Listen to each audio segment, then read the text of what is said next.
about raw treats for dogs. Have you seen the prices of dog treats? Just raw liver treats are about $30 for 14 ounces. So needless to say, our dogs have been getting a lot of scrambled eggs, which are free on the farm, but not a lot of these kinds of store-bought treats. However, a friend of ours had a bunch of beef liver that he didn't want. So he asked if we wanted it, and I said, sure. And I thought what I'd do is slice this into raw dog treats and freeze dry them for the dogs. So that's what's gonna happen today. I'm gonna go ahead and give these a thin slice. I'm gonna get them loaded up on our trays, stack the trays in the freezer. I love these handy dandy little accessories, and I'll put a link to them. I don't make them, I don't get anything from them, but I'll put a link to them on below. Because what you can do is clip them on the edges, and then when you put your trays in your freezer, we have a dedicated a dedicated chest freezer. You have that room in between so that all of your trays can stack in the freezer, and you just have this amount of room that you need to use. I find pre-freezing saves me time and electricity and money, so I try to pre-freeze absolutely everything I do. So what I'm going to do is go ahead and get these free beef livers sliced up for the dogs, get them pre-frozen, and when we come back, we'll pop them in and see how long it takes for them to turn out and how they turn out. I'm going to get to work.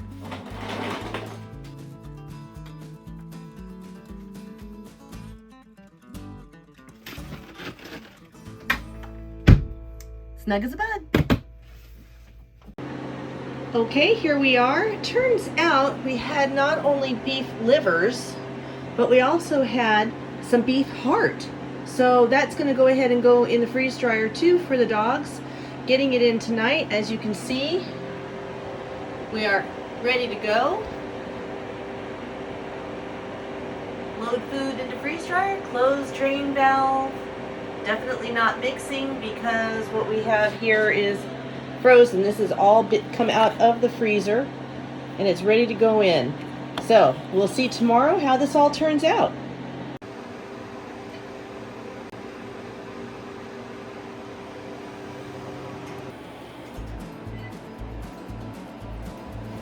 Okay, so hopefully the heart and livers are finished. I'm going to release the drain valve, let the pressure out, open the door, double check. I added some extra dry time because it ended up I had to take off this morning. So I knew I would be back in about 4 hours. I added an extra 4 hours to it. That's one of the conveniences of these units. If you know you're not going to be around at the time that you're sort of sure they're going to shut off. Remember I showed you the book that I keep notes in, so I sort of have an idea of when something will or won't be done. You can increase the dry time. Why do you want to do that? Let me show you.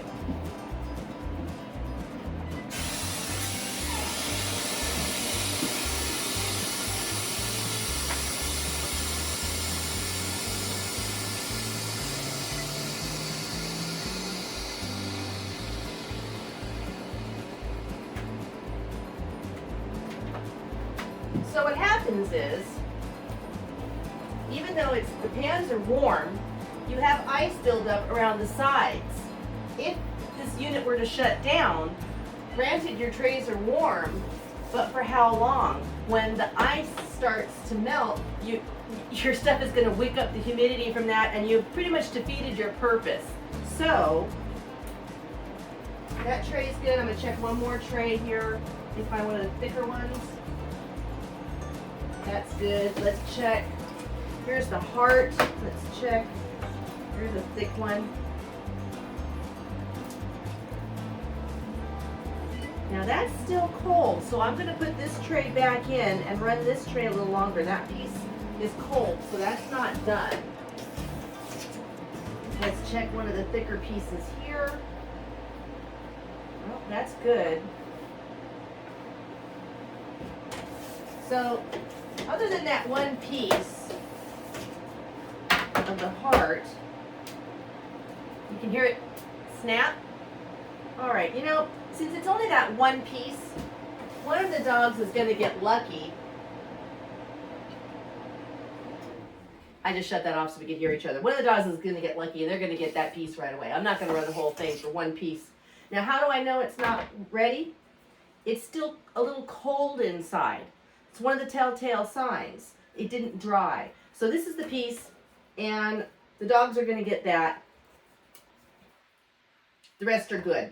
So if this was something that I was going to pack away for later, because a lot of this is me just, we got it mostly because we have so many eggs and I just didn't want to throw them away. We do have somebody that we sell to, so that's great. The rest is for the family, but I also wanted to be able to separate the eggs and have freeze-dried egg whites for meringue powder and freeze-dried yolks for whenever I want to make curd. Because especially during the winter, you don't always have enough eggs to make things like, angel food cake where you need 12 egg whites alone. So I thought instead of wasting things, it'd be great to have this. Sammy and I love to make cakes. Meringue powder isn't cheap. Now I can make my own. Of course, that doesn't justify the whole thing, but the amount of food that we're going to be making for ourselves here on the farm definitely justifies being able to freeze dry meat, whether it's cooked or raw, being able to freeze dry the eggs, and everything that we're growing in the garden, be it tomatoes or cucumber, for different powders and things, which you will see in time on the 5 Dog Farm website as I come up with different flavored powders and mixes that you can add to things to spice up your food. So let me bring this over to you so you can hear the freeze-dry snap. So here's the liver. Hear that? It sounds like a biscuit. And there we are. Oh, I think the dogs are going to love it. It smells like liver. If you like the smell of liver, good for you. I'm not a big fan. There's not enough onions on the face of the earth to mask the flavor of liver.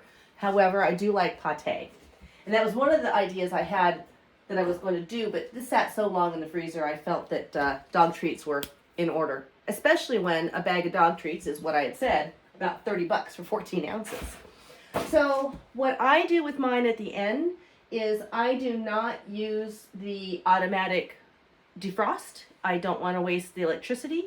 I just put my fan up and have it defrost, and it'll be ready for the next load. I take the plastic around here, the gasket to the door, off every time and wash it, because in the process of freeze drying you can get bits and flakes of food, and I don't particularly want raw scrambled egg mixing with raw liver mixing with something else. So I always take this off and wash it, and then I will pull this out and I'll clean the inside after all of the water has melted and gone into my 5-gallon bucket down here. The system comes with a tube. That's what the drain hose is. I open the drain hose. It's going to now all go out into the bucket, which just goes outside. So there you have it. It was pretty simple. We'll go ahead and test and see what the dogs think of their new treats. Now, if I was going to store these for long term, let me just put these over here, I would use Mylar bags. I have quart, I have gallon, and I have the big Bazonga 5-gallon. But these are just going to go into a little treat bag for them. I also have these little ones. As I said, I'm going to be making some mixes and things to sell, and they're going to be in these little cuties. And of course you use oxygen absorbers. There's 30 cc, and this would be for your quart. You put one in a quart. Your 500 cc would be one for your gallon bag. And your I believe this is 500 cc. This would be one, just one, for your 5-gallon bag. And then I have a couple of different sealers. I got one that came with the unit from Harvest Right that is an arm sealer. But when you're doing 5-gallon bags of, I have a lot of baking flour because I love making bread. So whenever I get something on sale, I'll just buy a bunch and then bag it up for later. This is the sealer that I use. You plug it in, it gets really hot. It makes a seal like you see on when you open a bag of crackers, those metal bags, or a bag of cereal, and it's got that crimping across, like 3 or 4 bars across of crimping. That's what this is. It gets really hot, but you just take it and you hold it and you pull your bag across and it makes that seal on there. So for the larger 5-gallon bags where I'm not going to hold up 25 pounds of flour to try to crimp seal this way on the arm sealer, I use this. These are all things that we've had for ages.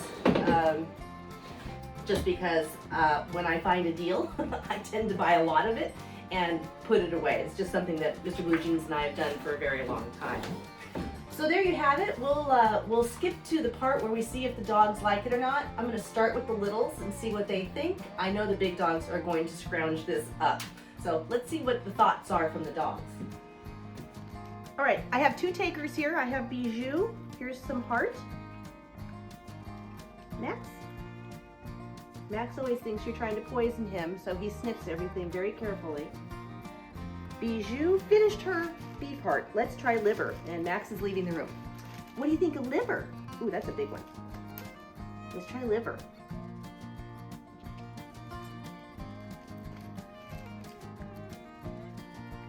Looks like it's a success. She's finishing it. Max, you want some liver? Come here, Max. Come here, dude. Bijoux, would you like another piece? That's a yes. Okay, so we know that at least Bijoux and Max are happy with this.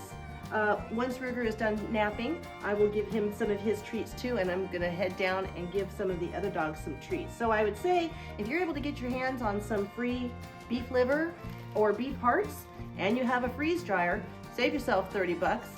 Go ahead and freeze dry those treats for your dogs. They'll be happy you did. This is Nikki D from 5 Dog Farm. Remember, if you like the videos, please hit that subscribe button and give me a thumbs up. We'll talk to you soon.